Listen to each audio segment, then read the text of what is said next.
बहुत बहुत स्वागत है आपका। Thank you very much for coming to the session. तो आज की प्रैक्टिस हम शुरू करते हैं। देखिए, आज के सेशन में हम करेंगे डेली यूज के सेंटेंसेस की प्रैक्टिस। एक छोटे से कॉन्वर्सेशन की प्रैक्टिस करेंगे। हर सेंटेंस को नेचुरली बोलेंगे like native English speakers do.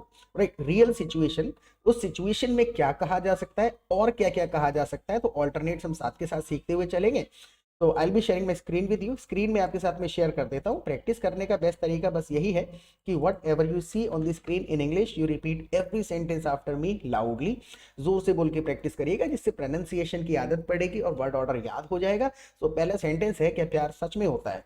Actual में ट्रांसलेशन करेंगे तो मजा नहीं आएगा। रियल फीलिंग को कहने के लिए क्या वर्ड्स यूज होंगे, क्या वर्ड ऑर्डर यूज होगा, वो यहाँ पर हमको देखना है। बिल्कुल simple, does love really exist. Exist का मतलब ये किसी चीज के अस्तित्व की बात हो रही है। क्या प्यार जैसी चीज सच में होती है। Does love really exist. Now look at the next sentence. या हर रिश्ता केवल मतलब की वजह से ही टिका हुआ है। अब ये दो सेंटेंसेस जब हम एक साथ बोलेंगे ना, तो आप देखिएगा कितना नेचुरल ये साउंड करेंगे और एग्जैक्ट मीनिंग जाएगा। या हर रिश्ता केवल मतलब की वजह से ही टिका हुआ है। और is every relationship just about self interest. और is every relationship just about self interest. Self interest का मतलब भी है सेल्फिशनेस, आप ऐसे भी कह सकते हैं। और is every relationship just about selfishness. और दूसरे तरीके से कह सकते हैं, और is every relationship based on self interest. Based on, just about, ये सारी चीजें जो हैं ये समझ में कैसे आएंगी, जब आप कंटिन्यूअसली इंग्लिश को सुनेंगे तो आपको एक कॉमन फैक्टर समझ में आएगा कि सिचुएशन में ये शब्द इस्तेमाल किए जाते हैं। ट्रांसलेशन या फिर हिंदी वर्ड्स का कोई मीनिंग नहीं होता है, या इंग्लिश का कोई हिंदी मीनिंग नहीं होता है। सिचुएशन में क्या कहा जाएगा, ये कौन सी सिचुएशन में अच्छा साउंड कर रहा है, कहाँ यूज हो रहा है, इस चीज को हमको समझना होता है। पूरा सेशन देखिए, लॉजिक समझ में आपको आ जाएगा।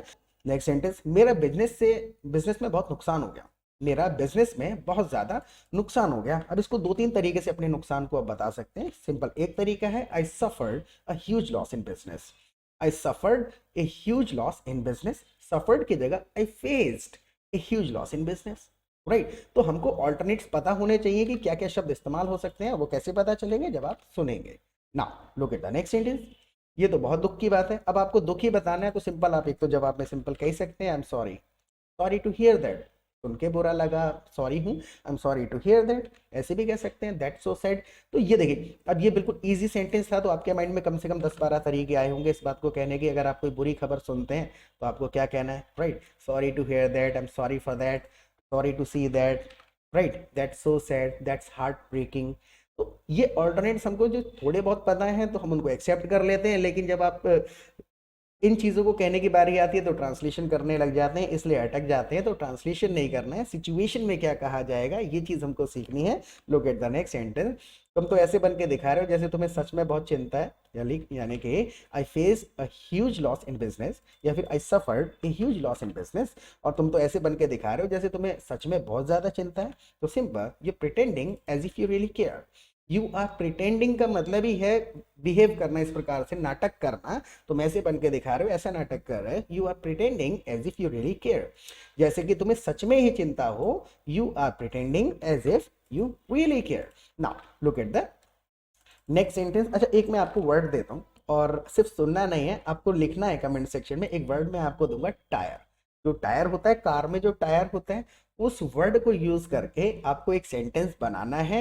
सेंटेंस सही हो या गलत हो, अगर सही होगा then I give you like, गलत होगा तो हम उसको करेक्ट करेंगे। टायर वर्ड को यूज करके आपको एक सेंटेंस लिखना है कमेंट सेक्शन में। इसको जब आप लिखने की कोशिश करेंगे ना, तो कम से कम 20-30 सेंटेंस के स्ट्रक्चर आपके माइंड में अपने आप घूम जाएंगे। आप कोई ना कोई सेंटेंस टायर वर्ड को यूज करके कमेंट सेक्शन में लिखिए, I am waiting for you. और उससे पहले प्लीज चैनल को सब्सक्राइब कर लीजिए। सब्सक्राइब कर लीजिएगा, क्योंकि रोजाना लगभग एक नेचुरल इंग्लिश का सेशन हम अपलोड करते हैं अपने चैनल पर। Conversation practice session, sentence structures, कितने प्रकार से सेंटेंसेस बनाए जाते हैं। तो काफ़ी ज़्यादा यूजफुल वीडियोस आपको हमारे चैनल पे मिलेंगे। करीबन 150 से ज़्यादा वीडियोस ऑलरेडी हम अपलोड कर चुके हैं। तो पहली बार अगर वीडियो को देख रहे हैं तो प्लीज़ चैनल को एक्सप्लोर जरूर करिएगा। और आप हमारी लाइव क्लासेस भी अटेंड कर सकते हैं हमारे एप्लीकेशन पर। देखिए, लाइव क्लासेस के दो फायदे होंगे। लाइव क्लास में जब आप हमारे साथ जुड़ेंगे तो सबसे पहले तो हम आपको अपने कम्युनिटी में, अपने ग्रुप में ऐड कर लेंगे, जहाँ पे आप दूसरे पार्टिसिपेंट्स के साथ प्रैक्टिस कर सकते हैं, जो बहुत इंपॉर्टेंट है। प्रैक्टिस कर सकते हैं, चैटिंग कर सकते हैं, फ़ोन पे बात कर सकते हैं, ग्रुप में कॉन्वर्सेशन चलते रहते हैं, तो वहाँ पर भी आप पार्टिसिपेट कर सकते हैं। तो वहाँ आपको ब्रॉड इंग्लिश पता चलेगी कि कितने तरीके से एक बात को कहा जा सकता है, इस सिचुएशन में क्या क्या कहा जा सकता है। लोग अपने अपने तरीके की बातें कर रहे होते हैं, कोई फंक्शन में जा रहा होता है, कोई फंक्शन से आ रहा होता है, किसी के घर में फंक्शन होता है, कोई जॉब के इंटरव्यू के लिए जा रहा है, किसी ने रिजाइन किया है, कोई बिजनेस की बातें कर रहा है। तो इस प्रकार की जब ब्रॉड इंग्लिश आप सुनेंगे ना, तो सिचुएशन में जब आप सुनेंगे कि उस बंदे ने कहा है, तो ये सेंटेंसेस और वर्ड्स आपको याद आने लग जाएंगे। सिर्फ ग्रामेटिकल रूल अप्लाई कर करके अगर सेंटेंसेस बनाने की कोशिश करेंगे तो बात नहीं बनेगी। 15% 20% मैक्सिमम इंग्लिश बोली जा सकती है ट्रांसलेट करके।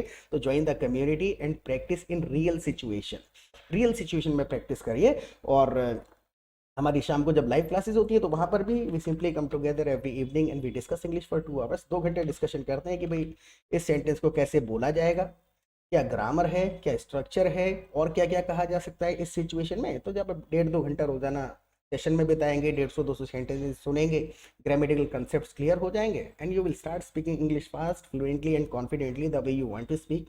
कम्युनिटी को ज्वाइन कर लीजिए, फीस की बिल्कुल आपको चिंता नहीं करनी है, बहुत ही मिनिमल अमाउंट चार्ज करते हैं हम। तो लाइव क्लासेस में ज़रूर आइएगा and let's get back to it now. Subscribe ज़रूर कर लीजिएगा। ओके, सो अगर मेरे पास पैसे होते तो मैं तुम्हारे पैसे से भी मदद कर देता। बिल्कुल सिंपल तरीके से आप कह सकते हैं, इफ़ आई हैड मनी, अगर मेरे पास पैसे होते I would have help you with money too. पैसे से भी के साथ में हमने यहाँ पर हेल्प यू विद का इस्तेमाल किया है। If I had money I would have helped you with money to.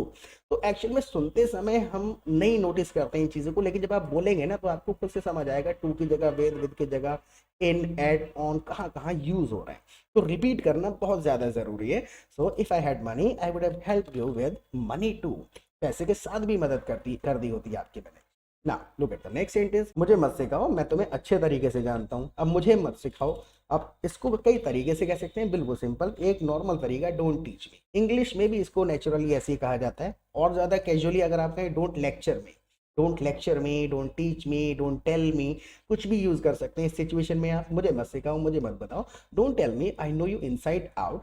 Inside out का मतलब है कि तुम्हें ऊपर से अंदर से हर तरफ से, मतलब तुम्हारा कैरेक्टर अच्छे तरीके से जानता हूँ। Don't tell me I know you inside out, अच्छे तरीके से पता है तुम्हारा मुझे, right. Look at the next sentence. अगर तुम्हारे पास पैसे होते तो तुम मुझसे दोस्ती भी नहीं करते।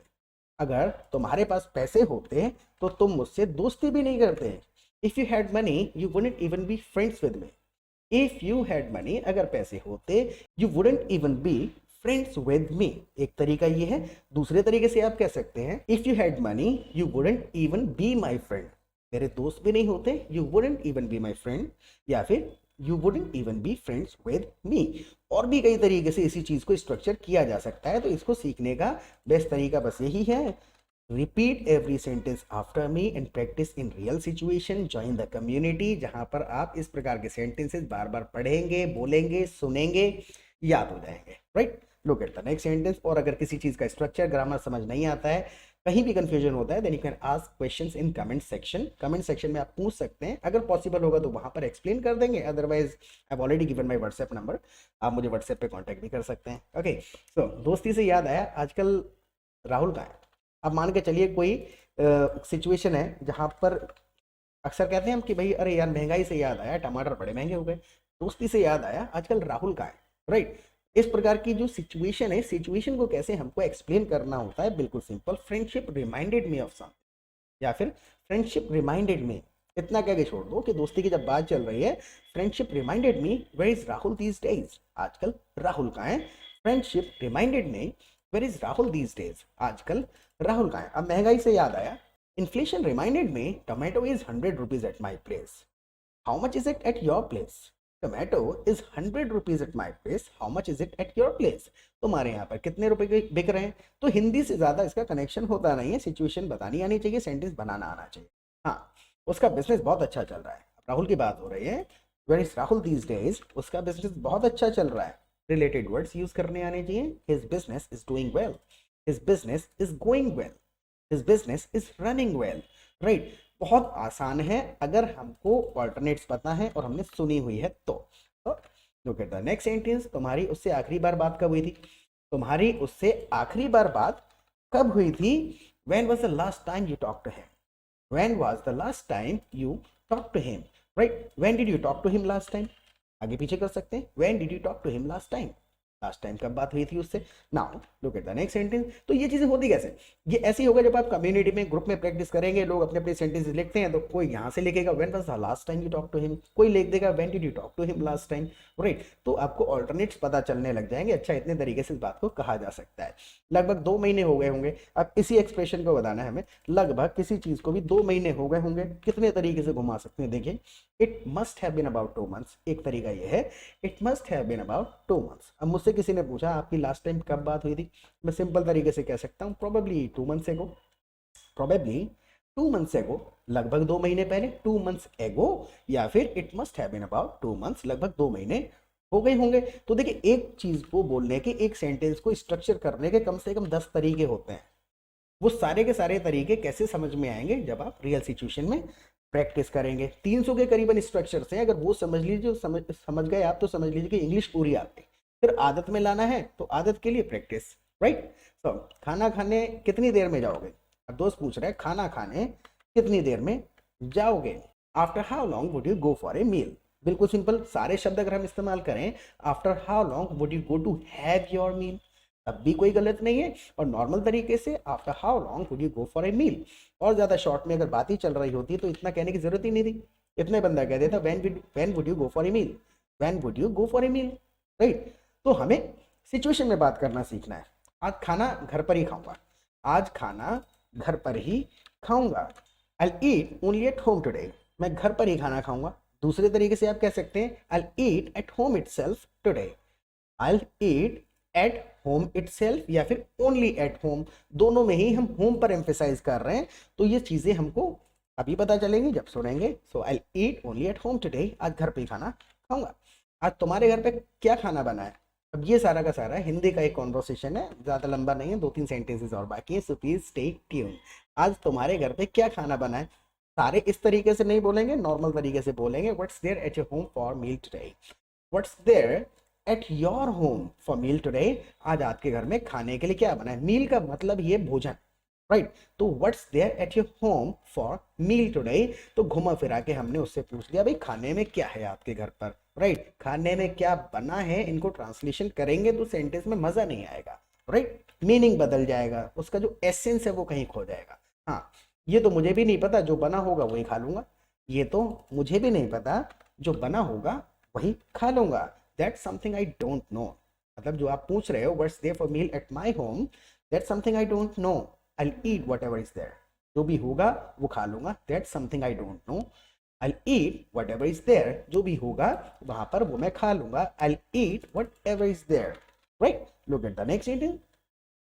एक बात बोलूं, जितने शरीफ तुम दिखते हो उतने शरीफ हो नहीं, एक बात बोलूं, जितने शरीफ तुम दिखते हो उतने शरीफ तुम हो नहीं। अब एक मैं आपको एक और सेंटेंस देता हूं, देखिए ये शरीफ मतलब इनोसेंट वर्ड को इस्तेमाल करके आपको एक सेंटेंस और बनाना है, इनोसेंट वर्ड का आपको इस्तेमाल करना है, और एक सेंटेंस आपको कमेंट सेक्शन में लिखना है, और ऐसा सेंटेंस, मुझे पता है you look innocent, he looks innocent, ये 2 सेंटेंसेस माइंड में आ गए। इनके अलावा आप जब इनोसेंट वर्ड का इस्तेमाल करके एक सेंटेंस लिखने की कोशिश करेंगे तो समझिए कि आपको स्ट्रक्चर्स याद आएंगे कि अरे यार कैसे कैसे घुमाना है, राइट। टेस्ट योर इंग्लिश, आपका सेंटेंस अगर गलत होगा तो हम थोड़ा बहुत उसको एक्सप्लेन करेंगे, ठीक कर देंगे। इनोसेंट वर्ड है आपके लिए, कमेंट सेक्शन में लिखेगा इसको यूज करके कोई एक सेंटेंस, राइट। तो आई एम वेटिंग, आप पॉज कर लीजिए, लिखने के बाद फिर आप इस अगले सेंटेंस को देखिएगा। नाउ क्या है हमारा सेंटेंस, एक बात बोलूं, जितने शरीफ तुम दिखते हो उतने शरीफ हो नहीं, बिल्कुल simple. Should I tell you one thing, एक तरीका तो ये है, इनके कोई मीनिंग नहीं है, मतलब एक बात बोलूं इसका ये मीनिंग नहीं है, सिंपल है, एक थोड़ा सा उसका अटेंशन ग्रैब करने के लिए बोल दिया जाता है। एक तरीके से ऐसे भी कह सकते हैं, let me tell you one thing, या I must tell you, I must tell you, तो उसकी अटेंशन ग्रैब करने के लिए क्या कहा जाएगा, ये चीज हमको सीखनी होती है। लिटरल एक बात बोलूं का ट्रांसलेशन नहीं है, right. Should I tell you one thing, you are not as innocent as you look, you are not as innocent as you appear, you are not as innocent as you pretend to be, right। तो कई सारे तरीके से इस feeling को पहुंचाया जा सकता है, लेकिन अगर हम इस चक्कर में पड़ेंगे कि ट्रांसलेशन, तो फिर मजा नहीं आएगा, 10-12 सेंटेंसेस बन पाएंगे, फिर अटक जाएंगे ना। Look at the next sentence, तो तुम ही बताओ, लुक्स गिराओ या शराफत बढ़ाओ। दोस्त कह रहा है कि जितने शरीफ दिखते हो उतने हो नहीं, तो दोस्त पूछ रहा है कि तुम बताओ, शरीफ दिखना बंद करूं या शराफत बढ़ा लूं अपनी और ज्यादा, क्या करना चाहिए मुझे? अब इसी चीज को हमको बोलना है, राइट? तुम बताओ, लुक्स गिराऊं या शराफत बताऊं? अब देखिए, इसी चीज को हिंदी में भी हमने बोलने के लिए कितने अजीबोगरीब शब्द इस्तेमाल करें, लेकिन हमारा तात्पर्य होना चाहिए मैसेज पहुंचाना। तुम ही बताओ, लुक्स गिराऊं या शराफत बताऊं? So you tell me, you suggest me, you tell me, you suggest me, should I drop my innocent looks? should I drop my innocent looks? drop का मतलब ही है, देखिए, गिराना तो यहाँ पर हमने इस्तेमाल कर लिया है, राइट? लुक्स को कभी वैसे भी हम गिराते नहीं, है ना? तो रिलेटेड वर्ड्स हमको यूज करने आने चाहिए कि मैसेज हमारा चला जाए, बस। तो you suggest me, should I drop my innocent looks or work on being more innocent? और work on being more innocent, ऐसा नहीं है कि इस बात को इसी तरीके से कहा जाएगा, लेकिन जो मैसेज है वो हमने इस तरीके से पहुंचा दिया है। 100 तरीके हो सकते हैं इसी मैसेज को पहुंचाने के, वो कैसे सीखेंगे? When you will join the community, practice in community, you will listen to the English. सुनिए, कॉमन फैक्टर को पकड़िए, सेंटेंसेस को अडॉप्ट करिए, मॉडिफाई करिए, कॉन्वर्सेशन में यूज करिए, ट्रांसलेशन मत करिए।